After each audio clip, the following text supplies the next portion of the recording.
Yes, welcome to the No State Project, live from the fortified compound in Mesa, Arizona. I'm glad to be with you here for this July 25th, 2020. We'll see if people are going to start filing in. And what a week. What a week. A lot of stuff to get to. We try to get to everything today, hopefully. And I've done tests. The audio, the phone line was working, but it's worked in the tests the last few times. And for some reason, once we get and do an actual broadcast, there seems to be an issue with some audio issues. But hey, what is the No Stay Project? But technical issues. That's that's one of the constants on this here show. So I did put it in the show notes. Hey, cheers to everyone listening and to the UK also. Appreciate you guys taking time out of your Saturday night. I guess if you're in England, it's Saturday night. I appreciate you tuning in, taking the time out of your day to listen to me. Just some schmuck from Long Island. I will talk about legal stuff, but I got some other things to talk about first. But the call in is, yes, aloha, mahalo. Frank Rizzo 3. We're only going to be doing, maybe it's the call line. We'll try to do it just on Skype. Instant message me first. Say, hey, I want to be on the show. I don't agree with the damn thing that you're saying, and I got to set you straight. I'm glad the numbers were twice as much for the last show as the one 2 weeks ago when there weren't notifications. But I think there was well over 100 some odd comments posted, and I got to tell you some of the worst ones. So I'm going to do my best to try to fit in where I can read some of those notes that people posted about me. But with all the ugliness going on in the world, this is a big one. We had this is, we've, whether you believe it's real or not, we're in the middle of a pandemic. We've got secret police, unidentified federal officers from Border Patrol and ICE, which is immigration, going and being deployed in Portland, and there's no secret. It's going to Chicago, it's going to Seattle, it's going to other cities. A lot of ugliness, but for those who are familiar, everyone has their little thing. Some people are absolutely obsessed with pop culture and things like movies. That's their art form. I'm not saying there's anything wrong with it. I love movies myself. But the one thing where art really connects for me and always has been music, especially the blues and guitar. I love the saxophone. I urge everybody. There is a live cut that Satchmo does of Basin Street Blues. Holy crap. I think it was recorded sometime in the mid 50s. It is incredible. And unfortunately, we lost a giant, dare I say, on the level practically of a Satchmo in the as far as an artist and a musician. We lost a giant this morning, and someone really near and dear to my heart. You can't even begin to grasp the influence that someone like Peter Greenbaum, or as he's popularly known, Peter Green, passed away. And for those who are not familiar with Peter Green, kind of envy you in a way, because you get to discover for the first time just an incredible talent. And unfortunately, he passed away in his sleep. He was 73 years old. Considering the lifestyle, a lot of guys like Peter Green were pretty lucky to make it just to 1970, let alone to 2020. and 20. And so he was 73 years old. His birthday is in October. And, we'll go through some of the details there. Even if you've not heard the name Peter Green before, I know they incorrectly said here he was the co-founder of Fleetwood Mac. No. He was the founder of Fleetwood Mac. So Wikipedia, somebody's got to get in there and correct that. He is not the co-founder of Fleetwood Mac. He is the founder. He was the main songwriter. And so even if you don't know the name Peter Green, you know the Fleetwood Mac songs, you know his songs. So obviously, Oh Well and Green Mountain Leashy. And of course, Black Magic Woman, which was not a hit initially for Peter Green and Fleetwood Mac in the United States. It was a big hit in Europe. But of course, most people probably are more familiar with the version done by Carlos Santana. I got to say, yes, I'm more partial to the Peter Green one. Peter Green was one of the best blues musicians to come out of England in the 60s, and just a huge influence. Yeah, I get Eric Clapton, big influence on Peter's playing. For anyone who doesn't think that Peter Green could have gone toe-to-toe with Clapton, just listen to the live Blues Breakers. That's really where Peter made a name for himself, was the Blues Breakers, where he replaced Eric Clapton. So one of the stories here is when Mike Vernon, who was a producer at Decca Records, when he first found out about Peter Green, he walked into the studio. He noticed an amplifier, which I'd never seen before. So I said to John Mayhall, "Where's Eric Clapton?" Mayhall answered, "He's not with us anymore. He left us a few weeks ago." He says, I was in a state of shock, but Mayhall said, "Don't worry, we got someone better." I said, "Wait a minute. Hold on. This is ridiculous. You got someone better than Clapton?" And Mayhall said, "Yeah, he might not be better now, but you wait. In a couple of years, he's going to be the best." Then he introduced Mike Vernon to Peter Green. And, similarity between Peter Green and Eric Clapton in that, as influential as the two of them are, at least in my view, this is easier to see with Peter Green than with Eric Clapton. But you're talking about only about 4 years worth of playing and recording that's where it's like with Hendrix, well, because he's dead, with the impact of Hendrix, given the fact that he only recorded for 3 years. But the influence of Clapton and why Clapton and Peter Green were so influential was because of the time period from 1965 to 1969. Well, for Peter Green, 1970. So it's a very short period of time, but the influence, the impact that the two of them had is phenomenal. And if anyone has forgotten or wants to compare, just listen to any live recording that Clapton did with Cream, especially Steppin' Out. Oh my gosh, which is a blues breaker, he did on the first Blues Breakers album. Well, that he did with John Mayhall. Just absolutely incredible. In fact, there was a live cut that Cream did, a performance. It's 22 minutes long of Spoonful. Holy crap.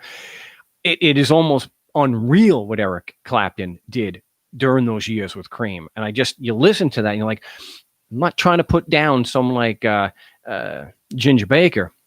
You imagine Clapton in 68 playing with John Bonham and John Paul Jones, or with Keith Moon and the Ox. Holy crap. Not saying that Jack Bruce and Ginger Baker couldn't hold their own, but different styles.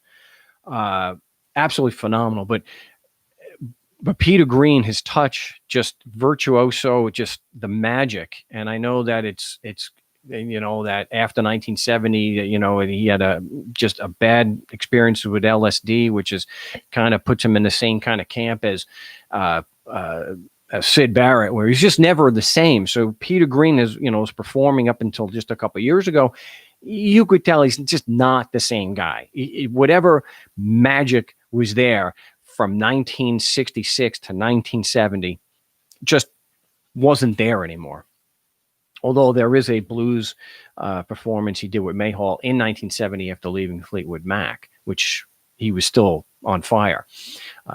Really big shame. Just so if you want to dig in, there's a 26-minute jam of that Fleetwood Mac does. And there's a couple of them about 25 minutes long of Rattlesnake Shake, which is on Then Play On, their last studio album, Peter Green, which is a 3-minute song. But these guys, live, that's what you want. You want to look up Rattlesnake Shake live. Holy crap. Again, there was some bootlegs of the Blues Breakers with Peter Green, and he was absolutely intense. Just same. I mean, just on par with Eric Clapton of the same years. And for anyone says there is absolutely no way that I have never heard Clapton play with the intensity and the way he did, like a 15-minute solo. It didn't even come close after 1969. I mean, he never played like that again. He was still great. And he really picked up the slide, but he never played with that intensity the way he did there. And I defy anybody to go to I think it was the Stepping Out that they did on I think Fresh Cream. It's the live one at Winterland. Find anyone could say where Clapton came even near that level of performance after 1970. So. It's really unfortunate. Again, if you read through about Peter Green, about the whole LSD thing in Munich of March of 1970, just terrible. But one of probably the best, most intense blues performance I've ever heard is an old B.B. King song called "The Letter," and it's usually mislabeled as "I Got a Mind to Give Up Living." Absolutely gut-wrenching about a 4-minute solo from Peter, which if that doesn't convince you, then he also does another B.B. King song at live in Boston, If You Let Me Love You. Holy crap. Just the tone, the phrasing. Yeah, just incredible. And his influence, my gosh, because he wound up selling his Les Paul to another great guitar player, Gary Moore. And so Gary Moore did a number of Peter songs with that. And so we also lost Gary Moore about 8-9 years ago. So it's huge loss. I myself, what I've been working on, even though I can't play, I don't have nearly the vibrato. Well, who has the vibrato of a Peter Green? I do mess around and picking up the licks on the Supernatural. So Supernatural was the first recording where he wrote, and that's on A Hard Road, his first and I think only studio album with the Blues Breakers. If you're not familiar with it, check it out. Peter Green, the Supernatural, and just. Yeah.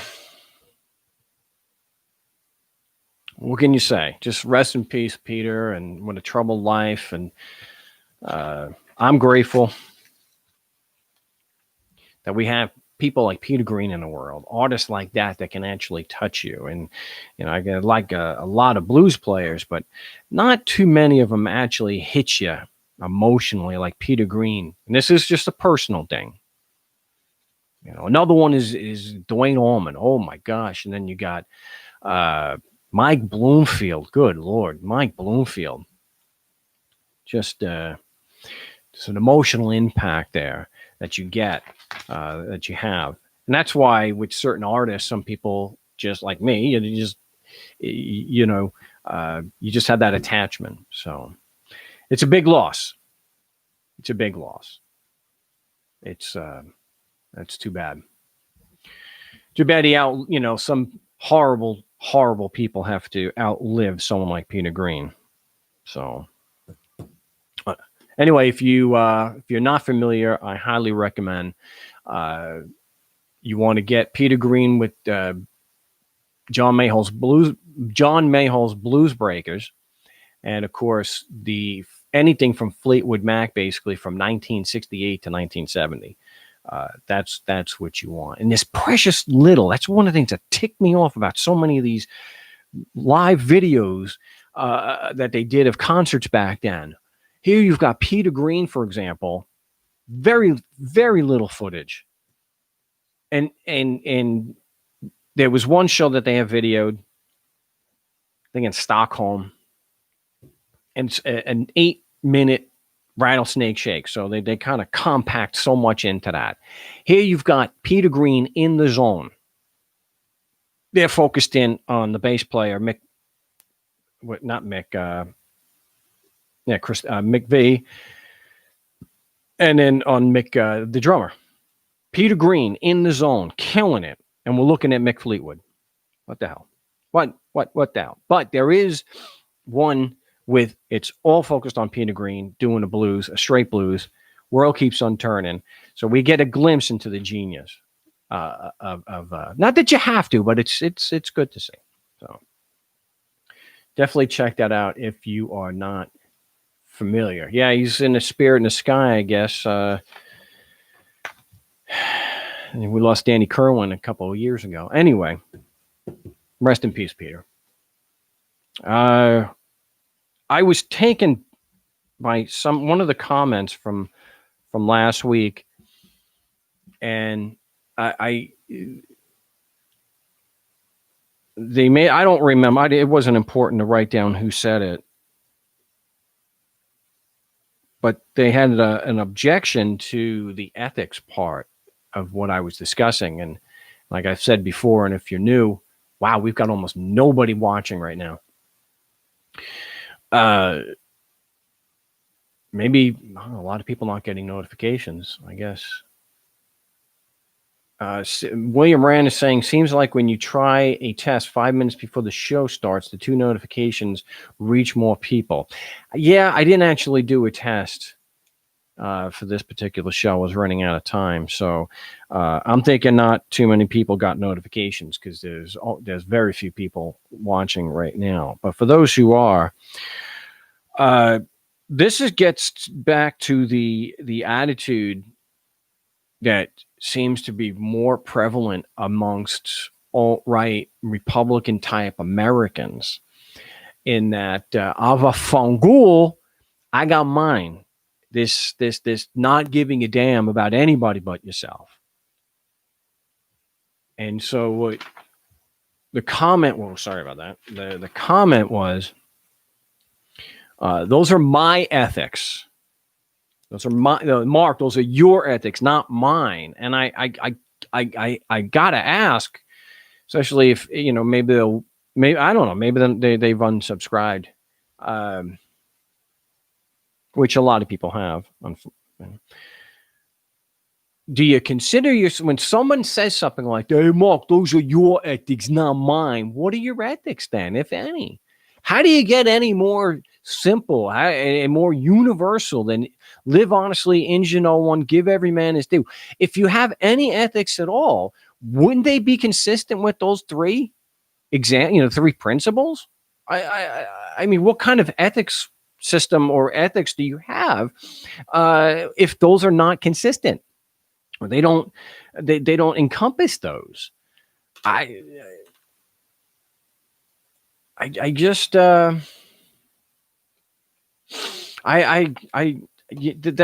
This is something that, thank goodness, at least in person or on the show, on the phone, I don't encounter too many people like that directly. I know they're out there, but this idea, those are your Fangul, those are your ethics, not mine. What are your ethics then, if anything?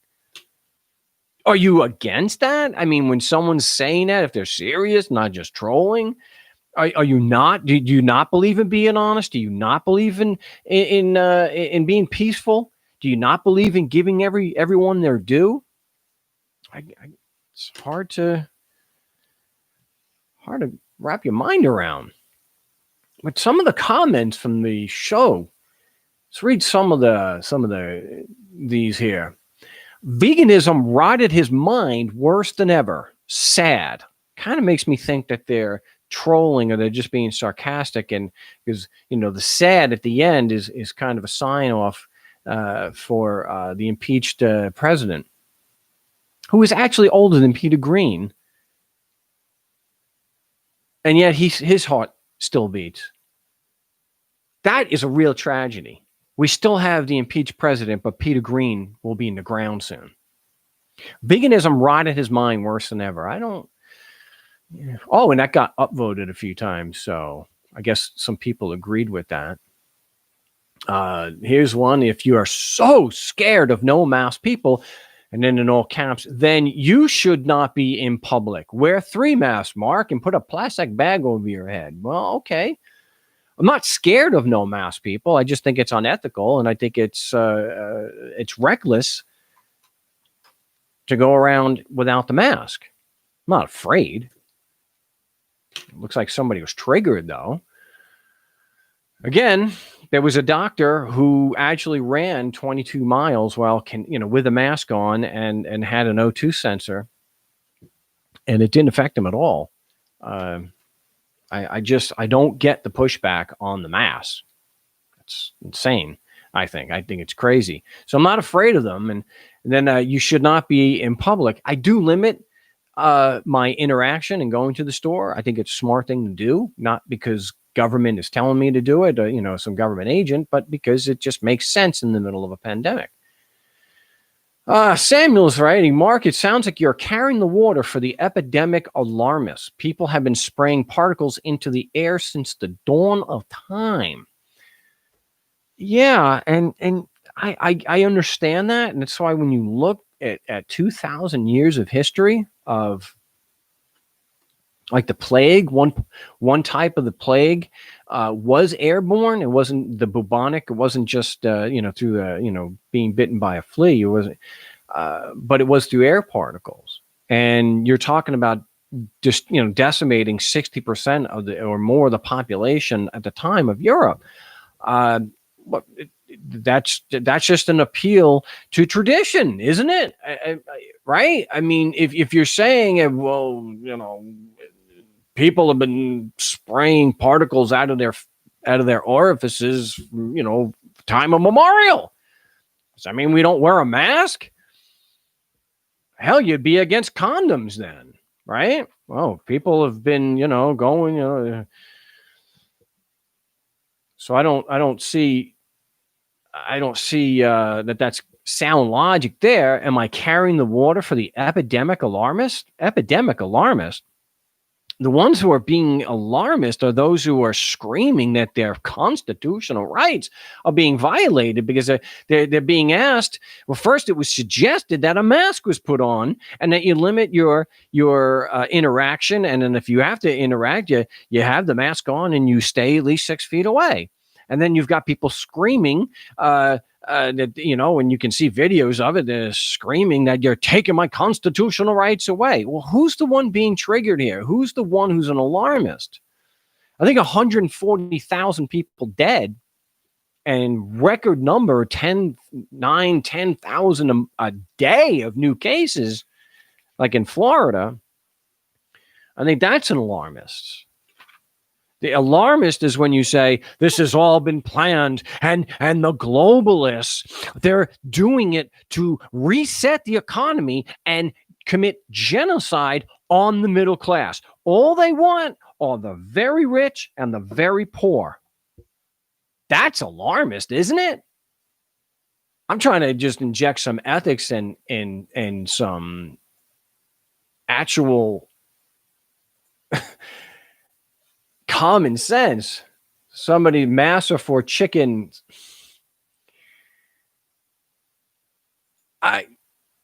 It's just the mass.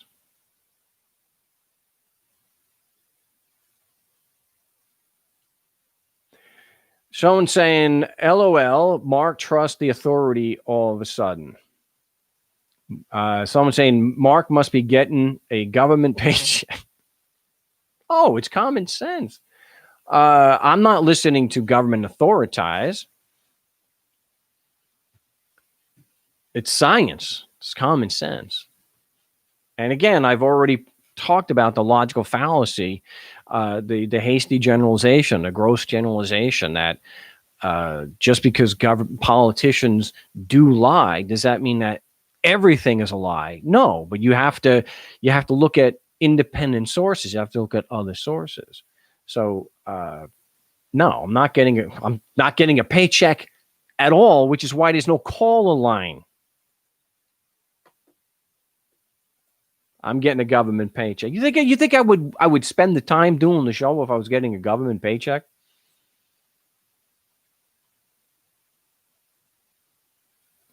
No. Again, trusting authority. Well, if you're looking at scientific evidence and from doctors and epidemiologists, people who understand viruses and how they are transmitted, I'm gonna err on the side that they're probably right. Yeah. Let's see. Jace is saying you're gonna advocate forced vax too. See, it doesn't matter how many times I say it. I'm not for using force. People still don't get it. Mark, why? You're better than this. I'm just calling it as I see it. Wayne is saying, have you been compromised, Mark? Nope. Brandy says goodbye. Strawman conspiracy theories for Mark Stevens. Never thought I'd see the day. Sovereign citizen Mark likes transsexual rock bands. Must be your position. I don't even know what that's supposed to mean. Strawman conspiracy theories for Mark Stevens. What conspiracy theory? I thought I was debunking, going against the notion that there was a conspiracy.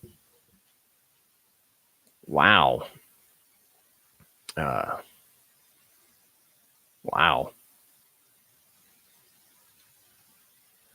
If I were to construct a common law court with a significant number of people from my town, would we be able to appoint you as the judge? Well, I would advocate not. I would say I would not try to construct a common law court because they were doing stuff like that in the 90s and it didn't turn out too well.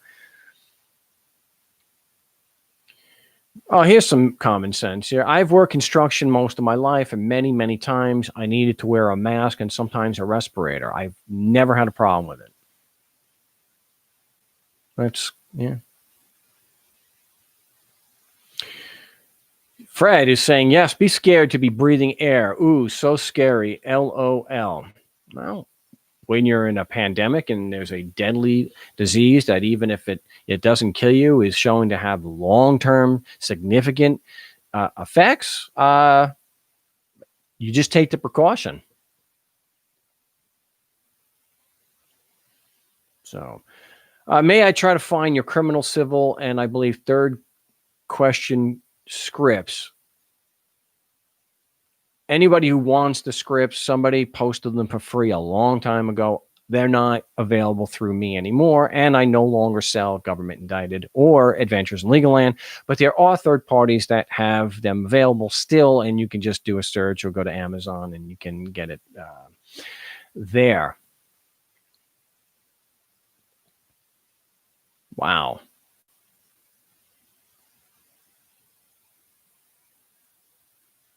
So those are some of the comments. I won't go through any more, waste any more time doing that. Looks like we're going to have a shorter show. But there are, you talk about things to push back against. And there's plenty of actual government abuse. And when you put that in light of the mask, you can see the pushback and people outraged about the mask. Don't think that I am compromised somehow. Let's say, that's right. Confirmation bias is the tendency to search for, interpret, favor, and recall information that confirms or supports one's prior personal beliefs or values. So the moment I digress or the moment I go a different way, based and have a different view on something because of the evidence that I see and the investigation and the logic, all of a sudden I'm compromised. Confirmation bias. William Rand, ever think you might be making a change, which is the reason for the attacks on you lately? Yeah, I get it. I get it. And I get that, I understand. I get it. All this pushback and all the hate is going to make, when I finally stop doing the show, I've said it before, all that pushback about the COVID crap, it's genocide. The globalists are committing genocide. All that crap, you're making it 100 times easier for me to walk away from the show. I'm not walking away right now. I'm going to do the show for a bit longer. But I get that. I just don't care. I can have a difference of opinion with people. And the problem is the hate on the other side. So when you have real government overreach, when you have actual government tyranny, like what's going on in Portland,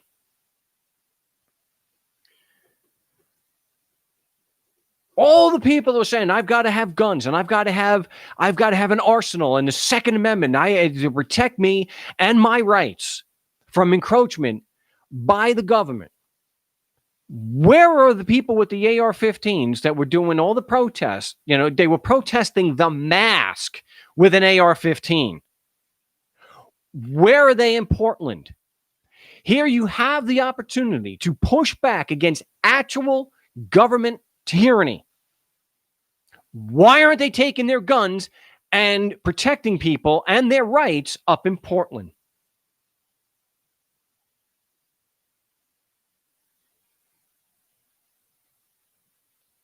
And now you have the so-called local authorities that want the feds out. Even if you play it by the book, they only have ICE and they only have jurisdiction on federal property. That's why the excuse is they're there to protect federal buildings, but that's not what they're doing. They're just taking unmarked rent-a-vans and they're just grabbing peaceful protesters. What's odd is that if they don't answer questions and they ask for an attorney, they release them. That doesn't make any sense. If they're just pulling people, maybe that lends some credibility to they want to trigger a violent response. They've even gone so far as to publicly say that the violence is from anarchists.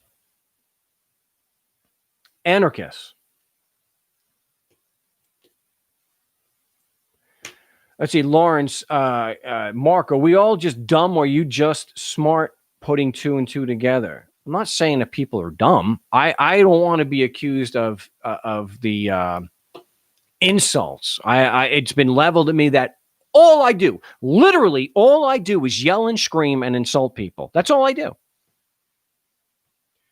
So even if I go out of my way and I don't insult anybody directly, I'm still going to get accused of it. See, this is the same, that what you are saying here, this question, Mark, are we all just dumb?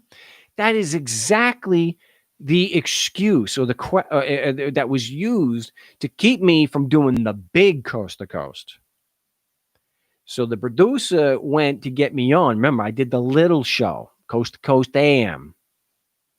It wasn't really a little show. It was 100 some odd affiliates.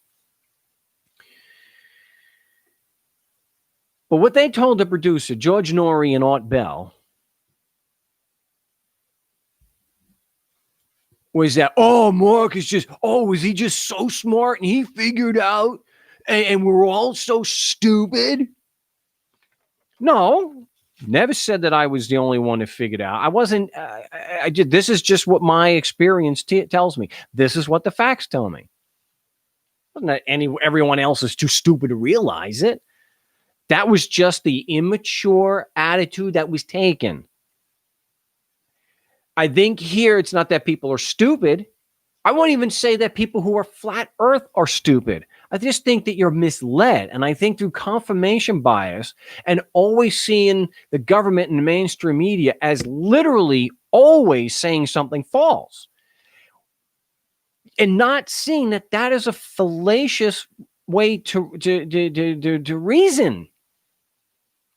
It is not accurate to say that 100% of what government and the mainstream media says is 100% fake. Do they lie? Yes. Are they all 100% pure fabrications? No.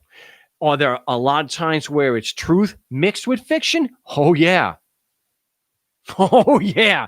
That's why we have to look at other sources. But with something like the mask, it is so easy to show.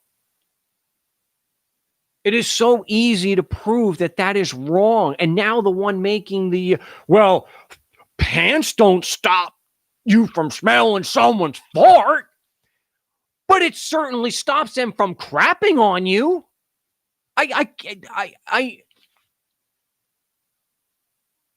think you're misled. It's no different than when someone comes on and says, we're going to do a common law court.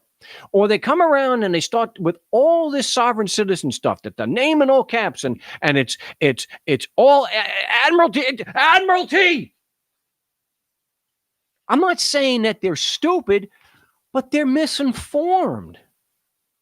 They may be pig-headed and stubborn and having a severe case of confirmation bias when they won't listen to the facts, when you can't reason with them and they double down on it. I'm not saying people are stupid. From what I see and hear, the ones with guns don't care for the Black Lives Matter because they think all lives matter. But if that were true, we would not waste lives on war. Well, the thing is, saying all lives matter is just look, point blank. That is just rude. If I say, like I did today, and the world lost a giant. Rest in peace, Peter Green. And someone says, well, people die every day. People die every day, Mark. Musicians die every day, even blues musicians every single day. Why make such a why do that? Why take away from something that's important to me or to and something that they believe in deeply and try and deliberately have to marginalize it or minimize it? So they're not saying when someone says Black Lives Matter, they're not saying no other lives matter. It's just part of a slogan to get the point across. It more accurate would be Black Lives Matter too. So this idea of always constantly having all lives matter. No, because if you believed and it was something that was actually practiced that all lives do matter, then Breonna Taylor wouldn't have been killed while she was sleeping in her apartment. Her boyfriend or her husband, who was merely defending himself, would not have been charged. But because Black lives don't matter, especially if they're poor, because they don't matter like rich white lives do, they charged the boyfriend. So when you point out that all lives matter, when someone says Black lives matter, what you're saying is, I don't give a damn about what you believe, that you want to negate 400 years of history, which is right up almost to present day continuing. When you have a black man who's being held down and white people are yelling, get a rope in the summer of 2020, well, all lives matter. No, that is not the way the system works. If you're poor, your life does not matter as much as Bill Gates. Your life does not matter as much as the impeached president. No, that is absolutely not true. The poor don't matter. So that's the thing that irritates me, that irks the crap out of me, when people keep saying, well, all lives matter. That's like the cops going on about, well, I can breathe. New York City cops actually having shirts, I can breathe. Well, yeah, you're not lowest on the rung like Eric Gardner and I are. You're treated a hell of a lot better. The idea that racism just somehow ended in 1968 is just crazy. So it's Black Lives Matter too, just as much as rich white. That's what they're saying. But you don't have to be a supporter of what peaceful protesters are doing to go out in Portland, for example, and defend your rights against government tyranny, which is exactly what's happening in Portland. So you don't have to, what happened to this whole thing? I may not agree with what you say, but I'll defend to the death your right to say it. But it's Black Lives Matter. Baba Funko. I don't care. I get that. I know they don't care because they don't think Black Lives Matter. They don't think that Black lives are equal. I get it. They don't care. I get it. They're saying all lives should matter as equal. Yes. And people going in and saying, well, but all lives matter, or blue lives matter. We already know that blue lives matter. How do we know that? Because Officer Slager shot a man running away from him in the back, killing him. He is on video doing it. He is on video planting a weapon to make it look like, to fake evidence.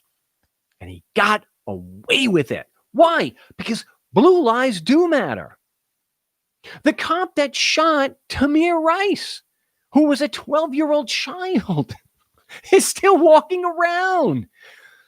Daniel Brailsford, Mesa PD, wasn't convicted. We were lucky he was even charged. We already know blue lives matter because it's shown every day that cops can do almost anything they want to us.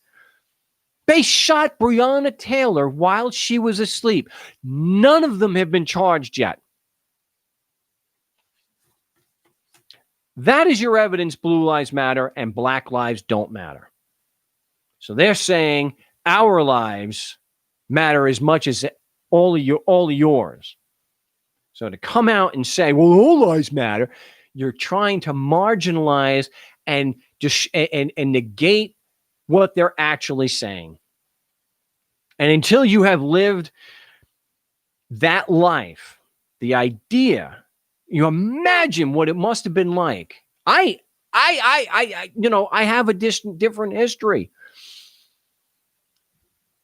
I didn't have to grow up where in the textbook at school, my people were described as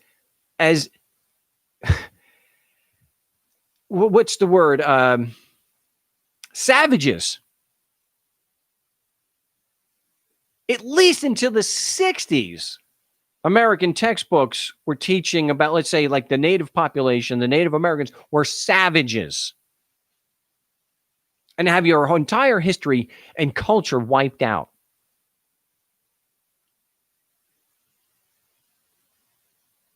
Which is why goes to one of the reasons why Malcolm X didn't use his former slave, his family's owner's name. He went by Malcolm X. And there's a fantastic example of James Baldwin speaking on the Dick Cavett show, where he brings that up also. Baldwin's not his name. It's not his history. It's somebody who owned his family. It's just people named Washington or Jackson, Jefferson. Rob Smith, you're compromised. You haven't done any research on the subject. You're just barking government official stories and fear. Maybe you should just walk away now. Maybe you should walk away. I'm not saying anything different than I haven't really been saying all these years. Not every single time I talked on the show was it just about court stuff. This show has always been about ethics and doing the right thing, regardless of what was legal, regardless of what was cultural, what was tradition.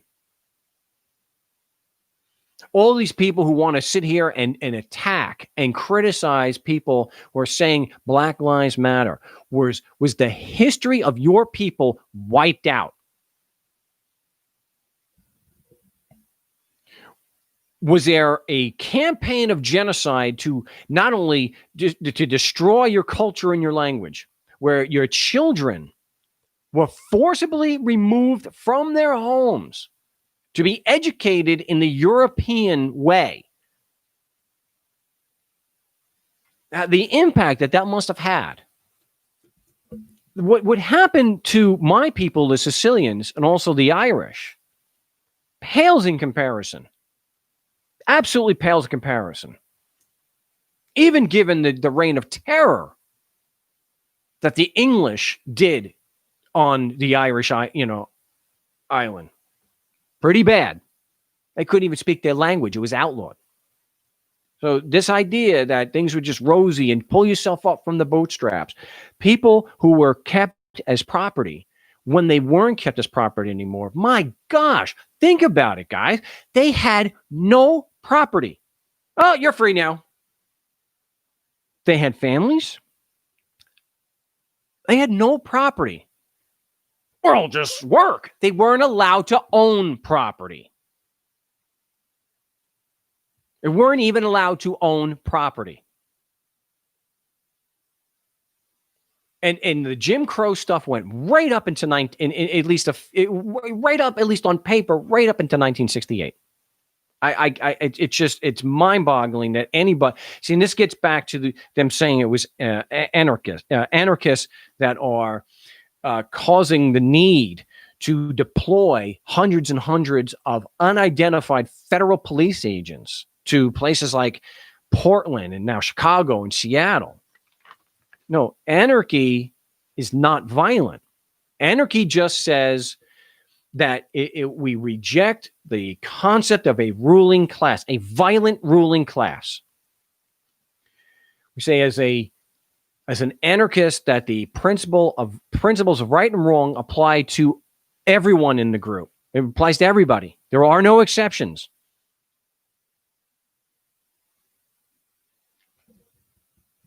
They are not anarchists that are necessarily being violent.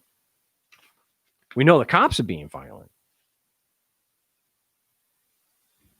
So no self-preservation on this show. Nice. Well, it's all about self-preservation.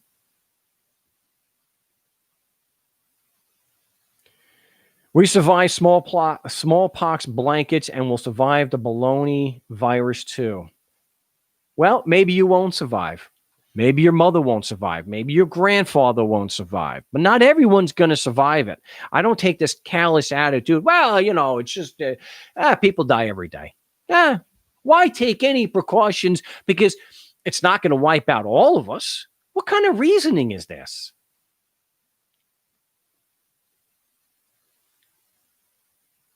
What kind of wow. Causing genocide of humans is a crime, but these are no longer countries and humans. These are corporations and owned persons. Thus, they play corporate genocide as lawful. Wow. Well, let me get to this before I'm out of time. And I guess that we're not going to get nobody IM'd me. So I've spoken about there's some good news here. I've spoken about Larry Krasner on the show for over a year. And the last time I reported about it, there were 9 innocent people. He's the district attorney. He's the elected county attorney in Philadelphia, or city attorney in Philadelphia. And he was a defense attorney, of course, was tired of seeing prosecutors commit gross acts of misconduct. And he got elected. And he's already gotten, at last report, 9 innocent people exonerated in Philadelphia. Innocent people. I like to see news where he's going after those 31 prosecutors that either resigned or were fired when he took office. My man Larry. And this is not a matter of, he's compromised. He's complimenting a government official. Well, when they're doing something like this, yep. And I would say if you live in Philadelphia, when the man is up for re-election, vote for him. Hell yes. Doesn't make me any less an anarchist. Philadelphia District Attorney Larry Krasner has accused impeached President Donald Trump of, quote, acting like an authoritarian dictator, end quote, while vowing to criminally prosecute any federal agents who attack Black Lives Matter protesters under his jurisdiction. Nice. And so far, he's kept his word. 9 people. 9 people. 9 innocent people out of prison. So, Krasner made the remarks during a Thursday appearance on MSNBC's The Readout in response to a question from host Joey Reid about what he would do if agents appear in Philadelphia. He promised to hold them criminally responsible for any unwarranted attacks on protesters, some of whom Trump has disparagingly identified as Antifa or anti-fascist. They've also been saying that they're anarchists, and they're not. But that's a cross anarchists have to bear. It's always going to be mislabeled. Because how can you argue with basically a rejection of our violent ruling class? What argument could you possibly put forth? What logical, ethical argument could you put forth for having a violent ruling class? Krasner noted that he felt a duty to do so because his father and uncles volunteered to fight against the fascist government of Nazi Germany in World War II. Please spare me the Holocaust denials, okay? I want to hear it. I would not be doing my part for this country if I didn't say the obvious, which is that we have a president who is acting like an authoritarian dictator, Krasner said. He's doing it against people who are executing their constitutional rights. They're trying to make the country better, which is what patriots do. The law applies to everyone. I know this president likes to say it doesn't apply to him, but it does. And it also applies to all of his federal agents. So if necessary, they will be arrested. They will be prosecuted, and they can face a Philadelphia jury one way or another. Nice. That's that. How can you argue with that? Oh, what about the slavery and abuse of the Irish, which started way before the Africans and still continues to? I mentioned the attacks against the Irish. I already mentioned that in the show. I'm half Irish. I'm a Moriarty, for heaven's sakes. We're from County Kerry. I'm also a Cullen. The Cullens are from Kilkenny. I've already mentioned it on this broadcast. The violent campaigns for 1,000 years by the English and Cromwell. I already mentioned that. We don't bring it up to marginalize another group, though. But so I already get that. I already mentioned that. I'm not saying that Krasner is perfect, but I like to see this, and he still deserves credit where it's due because he led to 9 falsely convicted innocent people to get released from prison, and that counts. I mean, come on, how are you going to try to marginalize that? If all he does, he goes down in the history books. If that's all he does, he just retires tomorrow. So kudos. And hopefully it doesn't have to come to it. But I'm banking on that. If it does, he's going to follow through. I guess he needs the cops to actually arrest a federal agent. So that's kind of the fly in the ointment there. We know how cops, stick together. We'll see. We'll see. Unlike most politicians, he does seem to keep his word. What ethical arguments are there for burning people's business or federal buildings? That ain't peaceful protesting. No, it's not. There is no ethical argument for that. It's wrong. I don't think any federal buildings have been burned, but going after businesses, yeah, that's wrong. But when you're talking about people who have been marginalized for 400 years, and I'm not saying it's still unethical, shouldn't have been done, but they, when you just keep pushing and pushing and pushing and not listening to somebody. How long can people go without being heard? Because the only thing politicians, the only language that they speak is violence. That's it. It's the only language they speak. It's the language of the bully. This is not something that just started. This is an ongoing problem. We have to even talk about the fact that the United States, there was segregation well into the 60s. Well into the 60s. This isn't like, well, the white government in Tulsa leveled a black city, one of the most successful black cities in American history. Yeah, but they're all dead now. That was so long ago. I mean, that was 1921. They're all dead. It's a different world now. There are plenty of people alive today that lived through segregation. Plenty of people still alive that lived through segregation. So it's not in the past. It's still a current thing. MLK wasn't violent. No. But I can certainly appreciate Malcolm X's position that if a dog is attacking you, you've got to put that dog down.